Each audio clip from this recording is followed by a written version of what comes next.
Hey YouTube, it's your boy Widgie here, coming at you with some more strategy games with, of course, Age of Empires 3 Definitive Edition, and I've got some huge news for you. There is going to be a big old nerf patch inbound in August. Now, you're probably asking me, Widgie, how do you have these details? How is this possible? Nothing's been released from Age of Empires. And I've got to give a big hand to ageofkiller, and I believe also, if I can pronounce their name, is it Orukitan?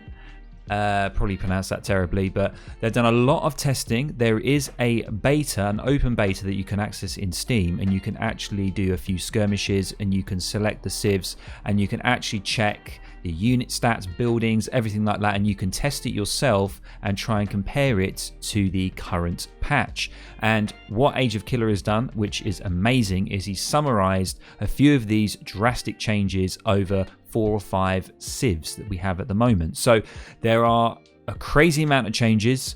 Most of them are nerfs. It's absolutely insane. So we're going to run through the detail right now from the top. So let's do this.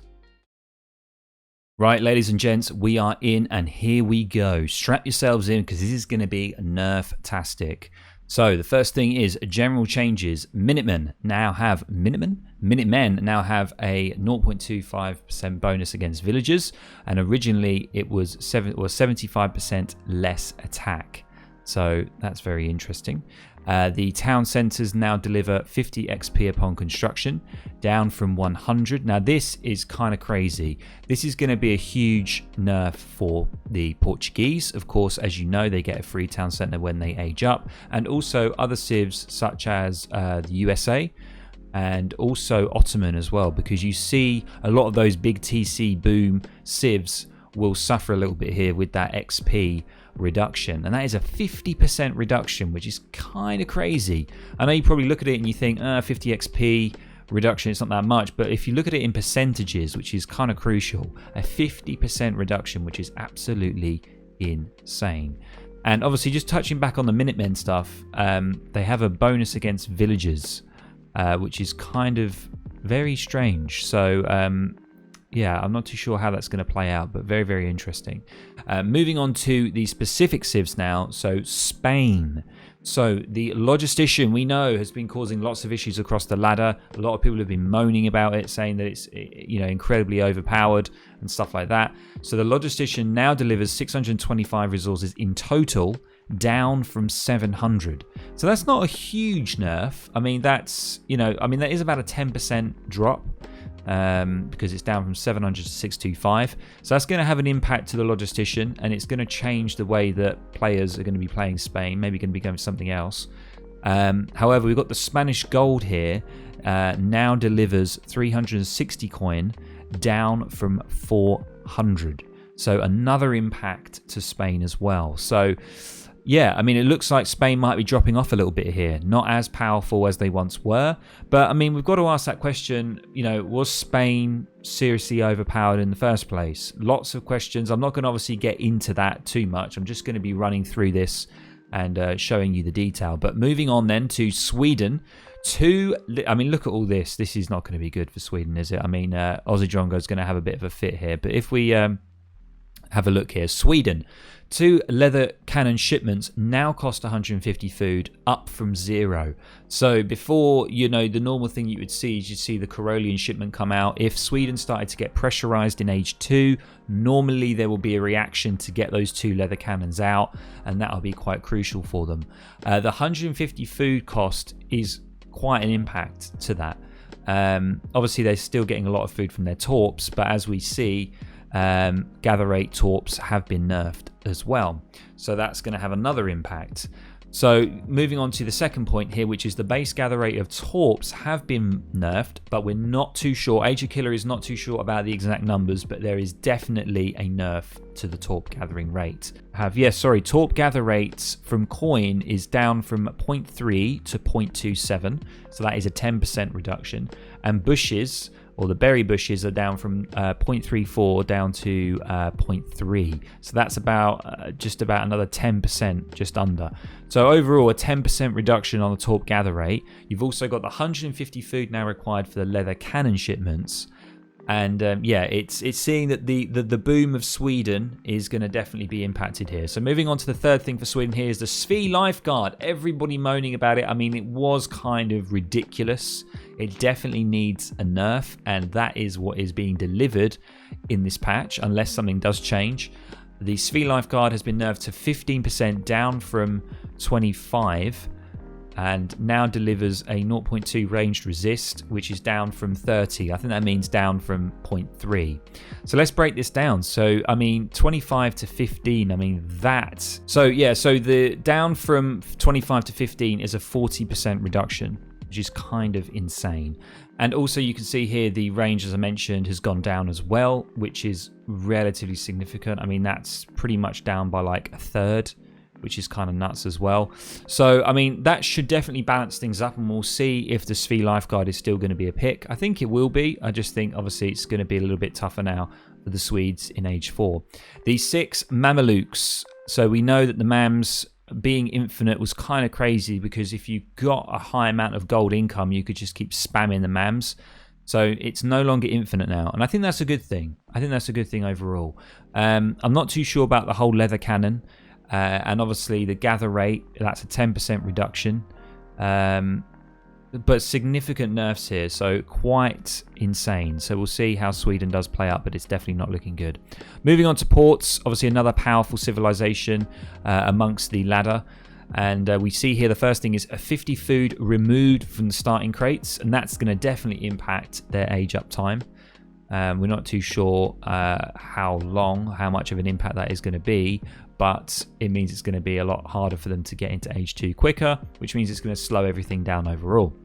The multiple nerfs to the Peru revolts. Now, this is one of the revolts that has been annoying a ton of people. Obviously, you can get the Peruvian guards that throw those bombs, and they've got insane range, and they seem to counter absolutely everything. So let's see what this Peruvian revolt does. As I say, we're not too sure what's happening with it, but we definitely know that there's going to be multiple nerfs. So we'll just have to see what happens there. But there's a bit of still a bit of an argument to be had around whether or not the Peruvian revolt is actually too overpowered, and whether it actually needs a nerf in the first place. But we'll leave that there. We're going to move on to the Ottomans. So if we just quickly move down here to the Ottomans. This is ridiculous. I don't really agree with this, and maybe some people in the comments below, in chat, whatever, can maybe justify why this is required. But you are no longer able to build a mosque in Age 1 anymore, which I think is kind of crazy, and I'm not too sure what the reasoning is behind that, and why that nerf is required for the Ottomans. You know, I mean, let's think about it. The Ottomans haven't really been touched and altered that much throughout the definitive edition. You know, I think they're quite a solid civ. They have their weaknesses, they have their strengths, and I think, you know, they're perfectly fine as they are. So having that change is definitely going to impact the Ottomans a lot, because pretty much every build you'll start with, you know, building a mosque and a TP, and that will help you get the XP that you need for the crates to get all your gold in everything in Age 2, so you can decide what you want to do. So, you know, this is kind of going to kind of impact it quite a bit. So not too sure about that one, to be honest. Moving on then to the states. So yeah, we've still got more civ changes. The state militias got nerfed, but couldn't exactly specify what. So this is still something that we're still trying to figure out. I mean, I say we, it's nothing to do with me. It's mainly ageofkiller, so once again, props to him. There's definitely something going on with the militias that they've got nerfed. Now, we know that the speed change there's nothing that's happened to the speed change.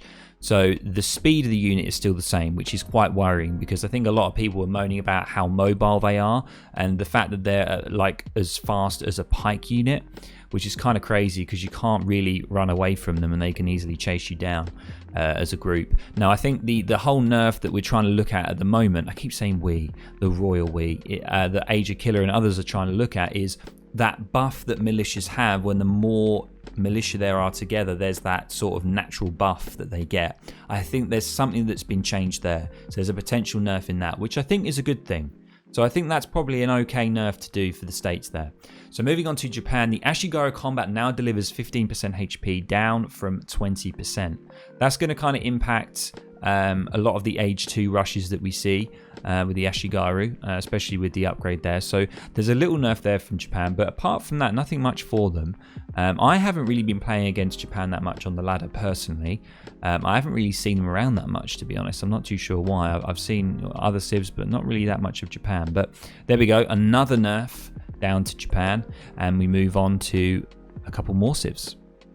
Well, I say a couple more civs, just the one, and it's Russia. And this is the only buff I think that we've actually identified yet at the moment, is the villager cost from 260 has been reduced, from 270 to 260.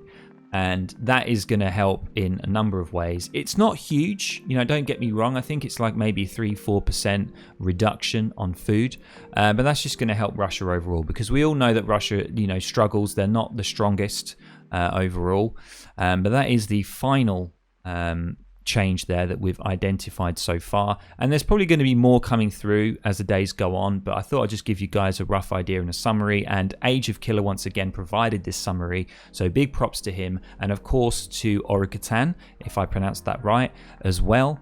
And I will be leaving their information down below, their Twitch channel, so please feel free to go out and check them, and of course ask any questions that you've got. So guys, that's going to wrap up the video. Kind of a crazy one. I had no idea that you could do this. I just found out this today, that people were playing the open beta and they were comparing, the open beta for the new patch compared to the current state of the game, and they're trying to compare stuff. So great work from Ageofkiller, Orukitan, as I mentioned, and there's probably others involved as well. So thank you everyone for putting it together in a summary. Thank you very much, Ageofkiller. I appreciate it. And I want you guys to let me know in the comments below what you think of these changes. This is probably the most extensive patch change that I've seen in a long time. Since the start of Age of Empires 3 Definitive Edition when it was released. So let me know what you think. Do you think it's too much? Do you think they've over-egged it and they're going to have to try and repatch it? Are they going to patch it again in the future? I mean, we know we've got the African DLC. They're probably going to be repatching that. So we're going to see some more frequent patches, but, I don't know. I have no idea what's going to happen. This is kind of crazy. So it's definitely going to completely, throw up in the air,